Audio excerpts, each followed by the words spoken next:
А време е за политичките теми и дебати за сето она за кое секогаш ни достигаат минути. На таа тема денеска заложен е мојот шармантен колега Лазар Темелков. Лазе, добро утро. Ти благодарам, Сузе, и за првот и за добро утро. Ти рече дека немаме време доволно, меѓутоа ние имаме премногу теми и дилеми за кои што можеме да разговараме за политичкиот живот во Македонија. Сакаш од економски аспект, сакаш од она што се рекува сува економска политика, никош не недостасуваат. Да. Но се надевам дека до 9:26-7 минути ќе успееме да кажеме многу работи заедно со нашиот гостин Бојан Стојановски, пратеник од ВМРО ДПМН. Добро утро и за вас. Добро утро, ви благодарам на поканата. Така, на многу теми за кои што за жал се наоѓаме на насловните страници на странски медиуми, но по-лошо по корупцијата која што ни цвета во земјава, како и за изборите кои што ни престојат, ќе говориме веднаш после кратките реклами. Бидете тука. Еве вистинско време да ја стартуваме и дискусијата која вие најавивме пред рекламите. Наш гостин Бојан Стојановски, пратеник од ВМРО ДПМН. Лазе, повели. Ти благодарам, Сузе. Бојан, добре дојде. На луѓе кои повремено или многу ретко ја следат македонската политичка сцена, веројатно шокантно им прозвуче вчерашната директна и остра изјава на холандскиот амбасадор Коп, кој ни порача дека им порача македонските институции дека немаат политичка волја за промени и реформи, па уште додава во форма на прашање, вика, што правите вие освен што натрупувате изговори за исполнување на барањата за членство? Ако за момент ги тргнеме многу, тя ги имаше навистина многу неисполнети ветувања на Европската Унија кон Македонија, дали изјавата на амбасадорот Коп ги детектира вистинските места за причините за неуспехот на приказната наречена Македонија? Се уште не успех. Па јас би кажал дека амбасадорот беше прилично искрен, бидејќи тоа е состојбата која што сите граѓани може да ја увидат изминатите 6 години заради нефункционалноста на системот и институциите. Тоа што е важно, ова е од истата таа амбасада неколку пати да не повикуваат за некои неспроведени реформи. Јас ќе ве потсетам на онаа тепачка во судскиот совет. И ова е само уште еден доказ на тоа што ние го говориме дека не е проблем отварањето на уставот, ниту вметнување на било какви ентитети наша пречка кон членството до Европската Унија, туку се неспроведените реформи, криминалниот нарав на власта и сите оние, како што кажавте вие, неспроведени проекти или нестигнување на тој европски стандард во сите сфери на општеството. Така да оваа изјава е искрена и ги детектира реално сите случувања кои што се актуелни во македонското општество. Да, па уопшто холандските амбасадори, не само Коп и неговите претходници биле секогаш директни и искрени, како што реков ти, не користат еуфемизми. Тука нема дилема што кажува. Па немаат потреба, ве замислете само како држава што си дозволуваме кога на едни вакви екселенции амбасадори кои што доаѓаат од развиени европски држави сме успеле да информираме таков печаток. Да, добро. Германски ФАЦ Франкфуртер Allgemeine Zeitung вчера посвети една обемна анализа посветена на корупцијата во Македонија. Суштината на анализата е тоа дека македонскиот премиер и неговите министри или неговиот тим, ќе цитирам, го веат европското знаме за да ја прикријат корупцијата. Прашањето ми е, што ќе ги пресуди на Македонија при евентуален неуспех да ги почне преговорите со Европската Унија, одбивањето на вашата партија да ги изгласа уставните измени така како што власта ги замисли, ги договори и без консензус ги изгласа во собранието, или ова второто? Длабоко вкоренета корупција. Апсолутно сметам дека второто, бидејќи ако го добро ја прочитате таа статија во тој престижен европски весник, кој што сметам дека е еден од најсериозните во Европа, па и во рамките на светот, се наоѓа на самиот врв на почитувани медиуми од таков карактер, е направен еден рентген на состојбата во македонското општество. Конкретно, еве, можевме да видиме дека и со последниот пример во клиниката со онкологија и радиотерапија, дека практично инсталираната корупција во сите системи и начинот на кој што се поставени институциите да функционираат и нивната организација е подредено на тоа да секаде се генерира и да се користи таа корупција која што е вметната во институциите на системот.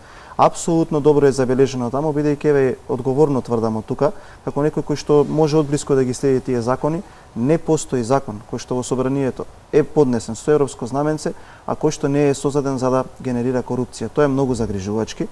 бидејќи оваа држава во овој момент, институциите и парите на даночните обврзници постојат единствено за една тесна криминална клика околу овие луѓе кои што во моментов ги имаат запоследното функциите во извршната власт, се богати и користи бенефити. Не сметам дека тоа треба да биде случај со оваа држава и сметам дека можеме многу подобро. Имате ли сериозно чувство дека на граѓаните им пречи корупцијата? Секако, бидејќи видете корупцијата не е само во високите ешелони на власта, кога некои од тие би кажал функционални ешелони гледат дека тие кои што ги водат институциите едноставно се неказнети, си носат закони за да бидат амнестирани од одговорност и тие почнуваат сакали или не, можеби од некој си личен мотив, можеби од тоа што така функционира целата институција или некој ги тера да практицираат корупцијата, така да граѓаните секојдневно се соочуваат со овие појави кои што се непопуларни. Еве практично колку време треба или ништо треба се да поминат граѓаните за да извадат еден документ. Еве само ќе кажам еден пластичен пример. И вие во Република Македонија за да извадите еден извод треба да поминете низ на вистина перипети, освен ако некој кој што ќе ве пречека на самата влезна врата не му дадете 1000-1200 денари па да ви го изготви за 20 до 30 минути. Така да сметам дека апсолутно тоа кое што граѓаните го гледаат и кои што го чувствуваат едноставно неиздржливо понатака. Ме зачудува што не се манифестира тоа незадоволство. Сега не апелирам јас на протести, на бунтови, меѓутоа не се манифестира. Што е проблем со македонец? Па јас мислам дека се манифестира. И јас мислам дека граѓаните веќе се мудри и дека тоа незадоволство ќе го манифестираат на единствениот демократски начин на кој што може да се случат промени. А тоа се изборите. Така да затоа ние како политичка партија цело време инсистираме на случување на избори, што е можно предвремено од тоа што е фактички оној рок кој што власта сака да го испочитува и граѓаните се сосема мудри и ќе си го кажат своето мислење исто како на локалните избори. Да, мислам дека ќе имаме време и за изборите да поразговараме претходно за теми кои што за вас ви се многу блиски и ги владеете. Владата на СДСМ и на ДУИ за 6 години, според информациите, ја задолжила Македонија за дополнителни 2,5 милиарди евра. Да не поставам комплицирано прашање. Можете ли посочите каде или во што се вградени ова сериозна сума на пари, огромна? Па дури за која било држава? Апсолутно. Видите, ако ја направите добрата анализа на долгот, ќе видите дека тој е зголемен за 100%. Односно, кога ВМРО ДПМН ја напушташе власта, беше некаде во апсолутна бројка 4,5-4,6 милиарди евра и тогаш се сеќавате дека не обвинуваа за грчко сценарио, должничко ропство. Во овој момент е некаде 8,6-8,7 милиарди евра, со тоа што до крајот на годината, замислете, од овој месец, од 10 до 12 месец, тој долг ќе биде скоро 9 милиарди евра. И сега прашањето што вие го поставивте е суштина на целата економска состојба во државата. Ако земеме во обзир дека наредниот буџет ќе биде седми на оваа владеачка коалиција, ако земеме просек дека биле предвидувани по 500-600 милиони евра за капитални инвестиции, простото прашање, односно прашања кои што треба да си ги одговорат граѓаните, за овие 7 години, за сите овие буџети и милиарди евра кои што народот ги платил, ги обезбедила владата ги трошела, што е изградено и второ, дали јас живеам подобро него пред 7 години. Сите овие констелации на економијата, парите на даночните обврзници, тие средства кои што се вклучуваат во буџетот исклучиво служат само за договори во 4 очи. Еве да не бидам обвинет дека го говорам субјективно, ќе споменам само два случаи. Првиот еве нека видат граѓаните, нека се информираат за последниот тендер за ископ на јаловина, односно јаглен во рек Битола, на кого е доделен и зошто е со толкава сума 25 милиони евра. А второто е како државната лотарија на Македонија, каде што нормално нели директор е кадар на ДУИ, има закупено нефункционален ресторан за 2,6 милиони евра за наредните 10 години. Таму се парите на граѓаните. Шокантна е моќта на ДУИ. Вчера имавме прилог во вести со 13 пратеници и 100.000 гласа прилика освоени на избори ја држат цела влада и цела Македонија. На тие луѓе конечно треба да им се застане на патот. 20 години тие луѓе ја крадат и ја плячкаат оваа држава и за тоа одговорност имаат сите политички, би кажа елити.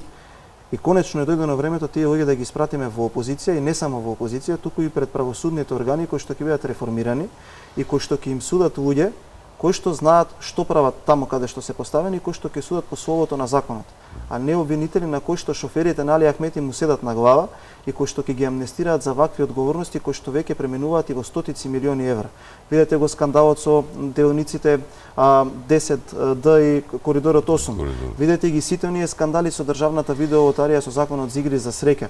Видете како шоферот на еден пратеник од ДУИ, зетот, синот на Али Ахмети имаат милионски бизнис и стануваат бизнисмени смени на 25-6 години со ненормални суми на средства. Затоа велам, конечно еве ние сме одлучени, ниту па некој на некого му се плаши, ниту па оваа држава може да функционира без нив и треба на овие луѓе и на ваквите криминалци во политиката да им се стави крај, затоа што ова што го прават веќе ги поминува сите граници. Се вратиме на економијата, зборувавме за зголемувањето на дулогот, меѓутоа ништо добро не ни предвидува ниту Светска банка. Вчера беше презентиран извештај од Македонија, зборувам извештај до крајот на оваа година. Македонија има најголем буџетски дефицит, најмал економски раст и инфлација која според Светска банка кон крајот на годината ќе се приближи до двоцифрена. ММФ се прилично сигурен дека ќе надмине двоцифрената бројка. Не од тавтологија, двоцифрена бројка ми тоа ред. А од друга страна и премиерот и економските министри велат дека владините политики, владините мерки даваат резултат. Сега едно со друго не оди. Или Светска банка ги измешала резултатите за некоја, излегла со бројки за некоја друга држава, или Ковачевски и кој било од економските министри зборува за свои лични впечатоци. Па видете, за среќа, ММФ и Светската банка не ги носат розевите очила кои што ги носи Ковачевски и економскиот тим. Најдобро би било сето тоа кое што тие го говорат од удобната прес-сала во владата да излезат во било кој маркет или зелен пазар и директно да ги прашаат граѓаните што мислат, дали се живее подобро, дали тие политики даваат резултати така натака. Сметам дека во таа анализа ја вчера имав можност да ја прочитам целосно. Детално е напишана состојбата на економијата во Република Македонија, со што уште позагрижувачки е дека заради политиките кои што во овој момент се превземени, заради тоа што јавниот долг е генериран на таков начин, на каков што е, без при тоа да создаде некаква дополнителна вредност во економијата, и наредните 3 години Република Македонија, доколку водиме ваква економска политика, ќе има најслаб раст, највисока инфлација и еве би кажал дефицитот во буџетот уште повеќе ќе се зголемува. Сето ова кое што го напишала Светската банка, граѓаните може да го почувствуваат при секојдневното пазарување на намирниците. Сега не сакам да начекам неспремен. Која е горната граница на долгот која што Македонија може да ја поднесе, а да наликува дека функционираме нормално? Па јас сметам дека на крајот на годината тие 9 милиарди кои што ќе ги постигнеме, јас не би сакал да звучам песимистички, но по оние издадени еврообврзници во времето на короната и тие после нив за кои што исклучиво служеа за вакви работи, јавни набавки во 4 очи, ние наредните 3 години треба да вратиме 3 милиарди евра. Ако тука не ги вкалкулираме оние 250 милиони евра кои што на 1 јануари веќе секоја наредна година ние мора да ги исплатиме на конзорциумот Бехтел и Енка, и тука зборувам само за овие два долгови, без притоа да зборувам и за другите обврзници кои што биле издавани на домашниот пазар и на странскиот, така да сметам дека таа граница одамна помината. И доколку не се направи некоја сериозна економска политика која што ќе даде брзи резултати од аспект на зголемување на продуктивноста во брз рок, за некои 6 до 8 до 12 месеци Македонија ќе има многу сериозен проблем со ликвидноста, како што има и сега. Но со овие проекции за растот на бруто домашниот производ не ви се пишува добро. Па затоа лазе го крена данокот на дадена вредност на основните прехранбени производи. Народот ќе треба да го финансира тоа, без при тоа да влезам во оној данок на солидарност кој што ќе треба да го плати стопанството. Сега сите оние кои што се дисциплинирани ќе треба да плаќаат, за да овие кои што имаат можност да ги управуваат институциите едноставно не водат на ваков начин кон економски амбиции. Меѓутоа имаат добар изговор, велат 10% се уште е поластена даночна стапка. Па тие затоа што не е 18. Па не ја чувствуваат реалноста, бидејќи тие луѓе имаат влезено во некој круг на, ете би кажал, ајде да не бидам брутален, туку на така што материјално подобро стојат заради функциите и позициите кои што ги имаат, но еве за неколку месеци ќе замене во опозиција и Ковачевски и тие луѓе, па мислам дека тогаш многу пореално ќе ги видат цените кои што сега едноставно не ги гледаат. Не треба тие цени да се гледаат во маркети каде што половина ваше членство ве чека да ве поздравува и да ви кажува дека убаво се живее, туку ние неколку пати сме ги повикале да не дебатираме во собрание или по телевизија, ајде да направиме на дебата како што кажа во некој маркет или зелен пазар, па граѓаните да се кажат. Ете, можете да видите вие и во прилозите и на вашиот ТВ дневник и на другите ТВ дневници, во вашите емисии кои што се контактни, граѓаните што се јавуваат, што кажуваат. Па срамота е ние да зборуваме во 2023 година, односно да гледаме на секој вести, на секоја телевизија како има прилог како пензионери плачат. Па тоа ли е успех на економска политика? Па нели е срамота да правиме анкети во маркети да луѓето да кажуваат дека не може 31 ден во месецот или 30 дена да ги поменат со своите примања? Тоа ли е економски успех? За мене тоа е економски срам, не е економски успех. Што не е во ред со држава во која Претходно, пред месеци, протестира наставниците за поголеми плати. Вчера лекарите, генерално-медицинскиот персонал исто протестираше за повисоки плати. Тоа се двете клучни професии во секој општество. Па мислам дека арогантноста на тие што ги водат институциите и немањето никаква економска политика и визија каде треба да стигнеме. Ние ги поддржуваме штрајковите на сите овие луѓе и многу често можете да видите дека единствените што ги примаат и сме ние. Ние секогаш сме им кажале, еве ова една порака нека биде и за сите кои што ние сега штрајкуваат. Сега брзо ќе почне и процесот на носење на буџетот за наредната година, некаде до 15 ноември ќе треба биде доставен до собранието. Јас ги повикувам од тука, нека дојдат во собранието. Ако успееме да се усогласиме за текстот на амандманите, ние како пратеничка група ќе ги подпишуваме тие амандмани и ќе ги поднесуваме. Но ние сме им кажали на нив дека не можеме да подпишуваме тоа што утре нема да можеме да го исполниме. Тие ќе дојдат луѓето со нивните барања, ние да видиме со тоа што мислиме дека и во наредната година како нова власт ќе може да го исполниме и фактички на тоа ќе ги поддржиме како што ги поддржуваме до сега. Инаку ќе кажам дека пари во буџетот за плати има и дека има можност да се направи фискален простор за да се покачат платите, доколку се скратат некои фискални трошоци. Не може работниците, стопанството, граѓаните да бидат солидарни со владата, а владата да не биде солидарна со нив. Ме разбирате, не можете вие да правите без конечни привремени вработувања или тендери во 4 очи или да се скучуваат такви набавки или да се богатат функционерите, а работниците да немаат. Еве сега еден пластичен пример. Имаше пред некое време одлука за прераспределба на средства. Ние како држава обезбедивме дополнителни 30 милиони денари за до крајот на годината МВР и Спасовски набават нови луксузни возила, не за оперативните потреби на полицијата, туку за началниците, заменикот министер, државниот секретар, министерот, а нема за работниците. Тоа е безобразно, ме разбирате? Да, безобразно, вистински. Кога веќе ги споменавме платите, Лазе, ќе ми дозволиш, деновиве се позачестено слушаме дека владата превзема нешто за намалување на платите на функционерите. Дали е според вас ова вистинска желба или е само добар пиар? Тоа е еден слалом, на крај кој што нема да излезе со никаква, би кажал, никаков резултат за жал на граѓаните. Ние многу често на терен се сретнуваме со овие прашања, јас сакам да искористам оваа можност да одговорам. Единствен начин системски да се реши тој проблем е да се изготви нов закон кој што ќе биде предложен до собранието и кој што ќе го регулира ова прашање. Тој закон кој што ќе има консензус, во владата има еден сектор кој што се вика сектор за правни прашања во собранието, исто така ќе го направа тој закон на начин на кој што Уставниот суд нема да го одбие, како што вели Ковачевски, бараме решение кое што ќе го прифати Уставниот суд. Ќе го прифати ако седнат луѓе и ако го направат. Затоа повикуваме да не се бараат слаломи, да се најде начин да се реши овој проблем, бидејќи овој проблем ќе биде, ако овие не успеат да го решат, ние кажавме дека ќе дадеме поддршка како пратеници, еден од првите проблеми кој што ќе се надмине можеби на првата седница на новата влада предводена од ВМРО ДПМН. Да се надева. Затоа што ова кое што се случи, практично јас би кажал дека е безобразно према сите граѓани. Рековте на првата седница на новата влада што ќе формира ВМРО ДПМН, меѓутоа за да дојде до тоа треба да се случат избори и председателот на вашата партија и подпредседателот и други функционери се почесто предупредуваат дека Македонија е на работна уставно политичка криза, поврзувајќи го тоа со одбивањето на власта да се формираат работните групи во рамки на собранието, кои што потоа треба да ги изработат, да ги договорат сите детали околу изборите. Зошто се кочи процесот? Сега ќе бидам многу искрен и директен и ќе ви кажам зошто се кочи. Бидејќи овие одуи никогаш нема да бидат помотни политички од тоа што се сега, ниту пак имаат можност вака да пенетрираат и во економскиот сектор на државата преку рекети, уцени и присилби на превземање на цели економски сектори.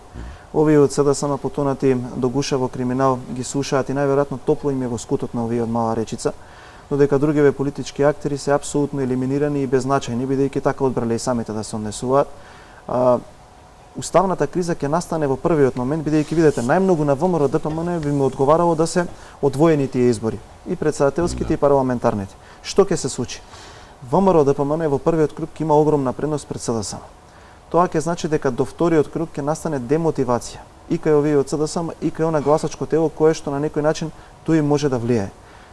Ако не се избере председател, тоа повлекува избор, односно институциите како председател на држава, председател на собрание да ги водат кадри од ДУИ. Тука не сакам да навлезам во националноста и не сакам така да бидам пренесен, дека јас ги почитам сите националности. Сакам да ви кажам дека криминалот не познава ентитет од аспект на националност. Ние немаме проблем со албанци кои што сакаат да се вложат и да изградат оваа држава, бидејќи тие ги имаат еднаквите проблеми како нас. Ние имаме проблем да една криминална клика ги запоседни институциите и од практичните проблеми кои што ќе се создадат од тој момент натака. Но како што кажавте вие, ќе бегаат, ќе има уште перипетии тука, но на крајот сметам дека ќе бидат приморени да се согласат. Верувам дека приказната се уште не е завршена. Апсолутно. Искуството, мислам дека ги имам проследено сите изборни процеси од независноста на Македонија до сега. Така да ќе се изнагледаме чуда. Уште едно прашање има време. Во ред, еве нека бидат одвоени. Прво претседателски, па парламентарни. Првите во мај, вторите во јули. Така. Да претпоставиме дека тоа така ќе се тогаш ќе се одржат изборите. Што може да се случи за тие 2 месеца за да отиде во полза на власта, пошто тврдоглаво сте на нивна страна да бидат се уште раздвоени. Па Што ништо може за 2 апсолутно. месеца да се случи? Не гледам такво чудо. Такво чудо не постои на планетава Земја кое што може да ги промени, да го промени расположението на граѓаните кон нив, но ќе се случи нешто друго од аспект на нашава државност, ќе биде катастрофа за стопанството, бидејќи ќе биде неактивно од Тоа е стрес за некаде февруари. стопанството. Апсолутно, од Тоа се февруари 4-5 месеци и кампања и избори. прилично многу. Од февруари до јули ќе биде апсолутно нефункционално. Тоа значи дека државните институции ќе не може да соработуваат со стопанството, ќе нема да се распишуваат јавни набавки, да има соработка помеѓу институциите. Многу нешта заради законот за спречување на корупција се забранети и тоа значи дека ние ќе имаме застој во државата 6 месеци. Кога ќе го видите нивото на долгот, како се живее сега, и тоа што ќе бидеме спречени да ги превземеме сите тие чекори за подобрување на животот, тоа ќе значи дополнително осиромашување на граѓаните. Не е добро, особено на тоа ако додадете дека сите овие изборни циклуси чинат пари на граѓаните кои што во моментов Македонија не може да каже дека е доволно богата држава за да го издржи тоа. Стојановски, ви благодарам на разговорот. 20 на минути, мислам дека ефикасно ги искористив. Ви благодарам и на вас.